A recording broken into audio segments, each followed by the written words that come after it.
Olá, meus irmãos, graça e paz. Aqui quem vos fala, presbítero Gregório, trazendo mais um pedacinho do maná dos céus.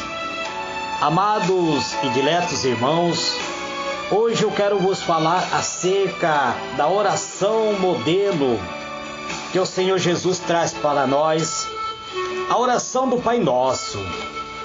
O Senhor Jesus disse assim: portanto, vós orareis assim: Pai nosso que está nos céus, santificado seja o teu nome.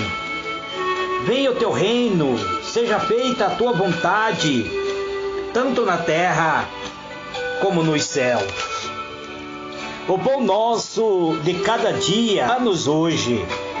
Perdoa as nossas dívidas, assim como nós perdoamos aos nossos devedores. E não nos induz à tentação, mas livra-nos do mal.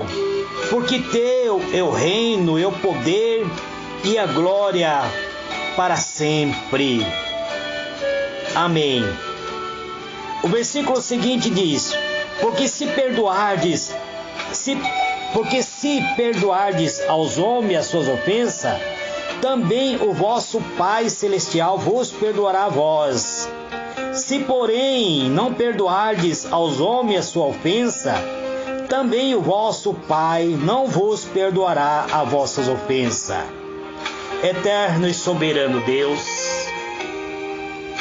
em o nome do Senhor Jesus, Pai amado, eis-me aqui, Pai, entrando na tua presença para ministrar, Senhor, a tua palavra, para trazer, Senhor, uma mensagem oriunda, ó Deus, do teu coração, Pai, para o coração do meu irmão, da minha irmã que me ouve, para o meu coração, Pai. Eu te peço, meu Deus, uma porção gloriosa do teu Espírito Santo para poder falar aquilo, Senhor, que o Senhor quer que eu venha falar, através desta passagem gloriosa que o Senhor traz a cada um de nós. Este, Pai, é o meu pedido, em o nome do Senhor Jesus. Amados e diletos irmãos, gostaria de falar hoje acerca da oração modelo do Senhor Jesus. E provavelmente estarei falando em 2 áudios, pois esta explanação é um pouco longa e eu quero vos chamar a atenção, amados, onde o Senhor Jesus começa a nos falar acerca da oração modelo. Primeiro, a primeira parte, o Senhor Jesus tratou sobre os hipócritas e os pagãos. Jesus deixa a sua referência de oração para os seus seguidores agora, dizendo: portanto, vós orareis assim. Versículo 9 de Mateus capítulo 6.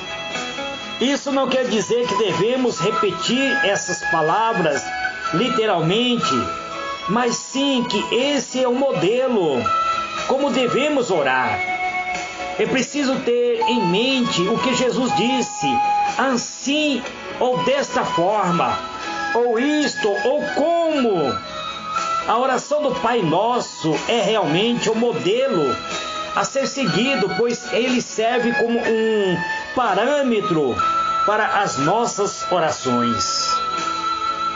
Esta famosa oração, amados, tem atravessado épocas, geração após geração.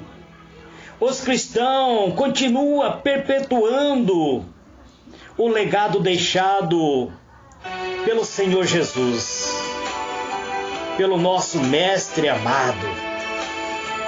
Amados, vamos analisar mais de perto esta oração, este modelo de oração deixado pelo nosso Senhor Jesus. Uma análise mais detalhada nos permite identificar 3 divisões básicas. A primeira é a inovação, onde diz: Pai nosso que está nos céus. E as duas outras partes são as petições, que ao todo são 6. A primeira petição refere-se à pessoa de Deus, seu nome, seu reino, a sua vontade.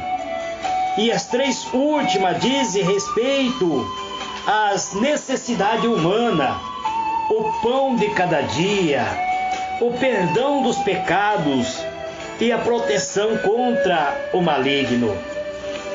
A oração começa desta maneira: Pai nosso que estás nos céus. Nesta simples e curta frase, nessas frases o Senhor Jesus introduz aos discípulos, são reiterados os conceitos da transcendência de Deus. Ou seja, Deus está tão perto quanto um pai e ao mesmo tempo acima de tudo, acima de todos os habitantes, e está no lugar mais alto, que é o céu. O segundo versículo, a segunda parte da oração diz: santificado seja o teu nome. O que significa santificar o nome do Pai? Ele já não é santo? Amados, sim, de fato já é extremamente santo o nome de Deus. E não é uma simples combinação de letra. O nome representa a pessoa que o usa, seu caráter, a sua atividade.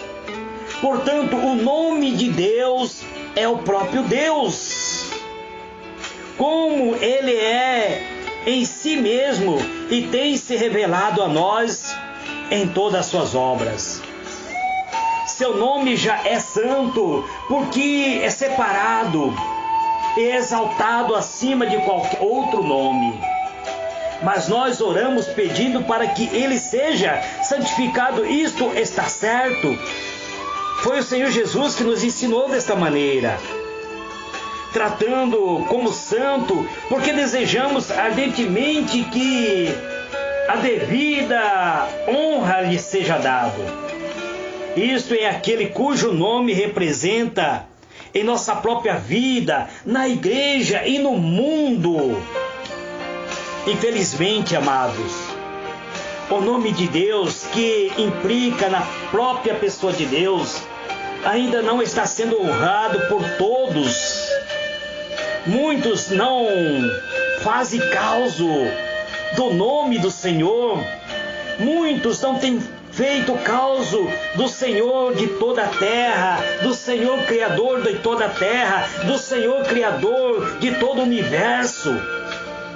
Portanto, quando um discípulo ou uma discípula ora pedindo que o nome de Deus seja santificado, estão revelando a expectativa de um reconhecimento universal ao nome do Senhor nosso Deus. A terceira parte diz assim: venha o teu reino. Já no versículo 10, este pedido amados irmãos, é realmente de cunho puramente escatológico, pois oramos para que o reino de Deus seja definitivamente estabelecido e reconhecido por toda a terra. Toda a terra deveria conhecer o reino de Deus. O reino vem de uma palavra grega, onde um dos sentidos desse vocábulo é reinado, de modo a assimilar o exercício do poder real.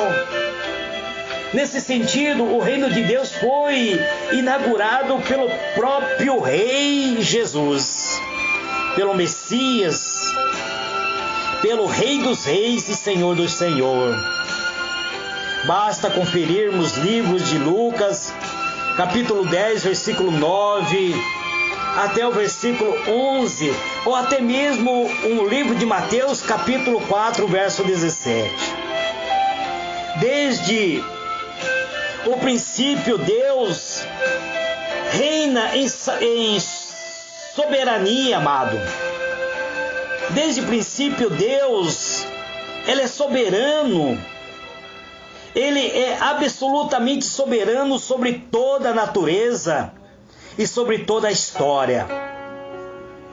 Mas o Senhor Jesus anunciou um aspecto novo e especial do governo real de Deus, com todas as bênçãos da salvação e a exigência de sermos submissos, de haver submissão que o governo divino implica. A consumação do reino será a totalidade do cumprimento das promessas de Deus feito ao seu povo ao longo da história. Querer a vinda do reino é querer a instauração da verdadeira ordem, da verdadeira paz, da verdadeira justiça. Orar para que o seu reino venha é orar para que ele cresça à medida que as pessoas se submetam à vontade ao próprio Senhor Jesus Cristo. Por meio do testemunho da igreja é que logo ele seja consumado com a vinda gloriosa de Cristo, arrebatar a sua igreja em glória, quando então ele reinará para todo o sempre. Isso está no livro de Apocalipse, no capítulo 11, verso 15. E depois diz, a oração continua dizendo: faça-se a tua vontade, assim na terra como nos céus. Em nenhum instante, amados irmãos, a vontade de Deus deixou de ser feita desde que tudo veio à existência. Qual então é a necessidade de fazer esta petição, se nunca a vontade de Deus deixou de ser feita? Muitas vezes o homem pode negar a existência de Deus, mas aqui nós sabemos que a vontade de Deus sempre ela foi cumprida na totalidade. Quando esta oração diz que seja feita a sua vontade, assim na terra como nos céus, vontade traduz, amados, na verdade um substantivo grego com o sufixo do resultado, enfatizado não o ato de querer, mas sim o que é desejado. O pedido para que o que Deus desejou seja cumprido plenamente na terra, que a imagem siga o exemplo dos céus. Isto é a semelhança daquilo que já é uma realidade no próprio eternidade dos céus. Aqui na terra ainda precisa que haja totalidade dos submissão à vontade de Deus. Amados, nós precisamos compreender isso. E depois começa a segunda parte da oração, onde vem a petição, onde está escrito assim: o pão nosso de cada dia, dá-nos hoje. A partir deste ponto, percebemos uma mudança de foco. Se nas primeiras petições o foco estava mais em Deus, da quarta petição em diante, a oração repousa sobre a necessidade mais básica daqueles que suplicam a Deus. A primeira necessidade básica apresentada aqui é a alimentação, o alimento. a maioria dos intérpretes tem entendido que este pão é a maneira genérica de se referir à alimentação. Aquela alimentação necessária para a subsistência, ou seja, Jesus não estaria se referindo a um tipo específico de alimento, ou seja, o pão mesmo, simplesmente. O pão nosso de cada dia foi definido pelo grande pregador Martim Lutero como sendo todas as coisas necessárias para a preservação desta vida, como o alimento e a saúde do próprio corpo. O bom tempo, a casa, o lar, a esposa, os filhos, um bom governo e a paz mundial. Pão seria, portanto, a necessidade e não os luxos da vida.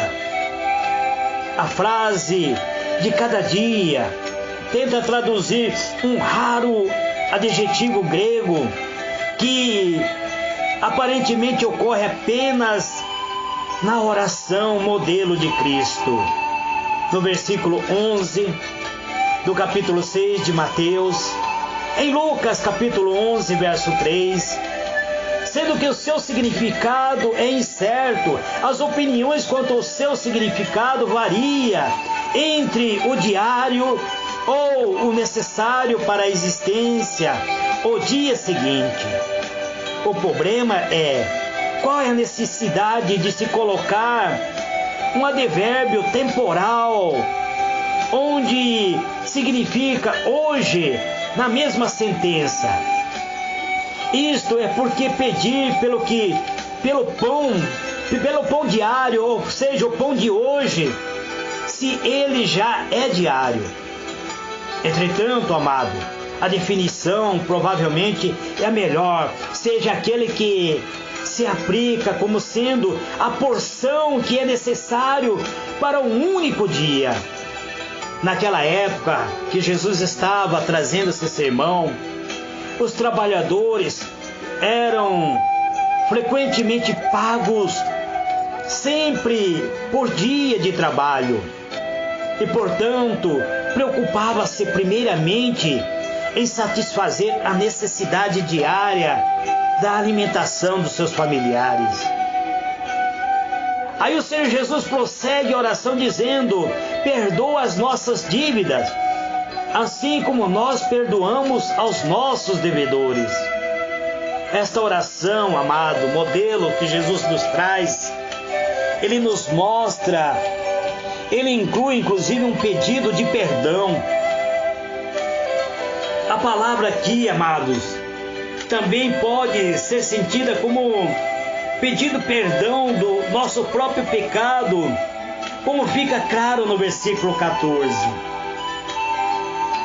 Se nós conferirmos Lucas capítulo 11, verso 4, também nós identificaremos isso. A ideia de associar a palavra dívida como conceito de pecado não era algo estranho ao contexto da época. O pecado é comparado como uma dívida, porque merece o castigo. Mas quando Deus perdoa o pecado, Ele cancela a penalidade e anula a acusação que há contra nós. Portanto, esta oração também deixa claro que o pedido por perdão feito ao Pai está relacionado à concessão deste mesmo perdão ao próximo. Obviamente, amados, isso não quer dizer que o perdão que concedemos garanta o perdão de Deus a nós. O perdão de nossa dívida não está baseada em nosso mérito, mas sim no mérito de Cristo que nos são aplicado. Deus perdoa somente ao pecador arrependido. É uma das principais evidências do verdadeiro arrependimento é um espírito perdoador. Se você não é capaz de perdoar aquele que te ofendeu, se você não é capaz de liberar o perdão, é porque ainda você está preso pelos grilhões do seu próprio pecado. Se nós perdoamos a outro, Deus também nos perdoará. Mas se não perdoarmos, Deus não nos perdoará. Versículo 14 e versículo 16 do livro de Mateus, capítulo 6. Por consequência, amados, só pode trazer esse pedido à presença de Deus quem já liberou perdão a todos os que pecaram contra Ele. Não que Deus esteja disposto a perdoar, não que Deus não esteja disposto a nos perdoar, mas a condição da pessoa que não perdoa a tal que ele é incapaz de receber também o perdão. É mais fácil ter um espírito perdoador quando o ser humano, quando um cristão considera quanto Deus já lhe deu perdão. Foi isso que o Senhor Jesus falou no livro de Mateus, capítulo 18, verso 21 até o versículo 35. Além disso, o fato de um crente confessar o seu pecado e pedir o perdão de Deus enquanto guarda rancor contra outra pessoa, além de ser ignorante, é também hipócrita. É isso que o Senhor Jesus condena, a hipocrisia.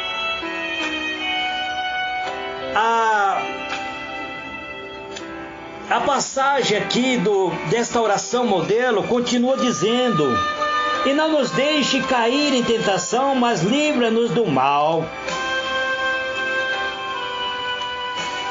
Amado, não nos induza à tentação, também está escrito, outra versão.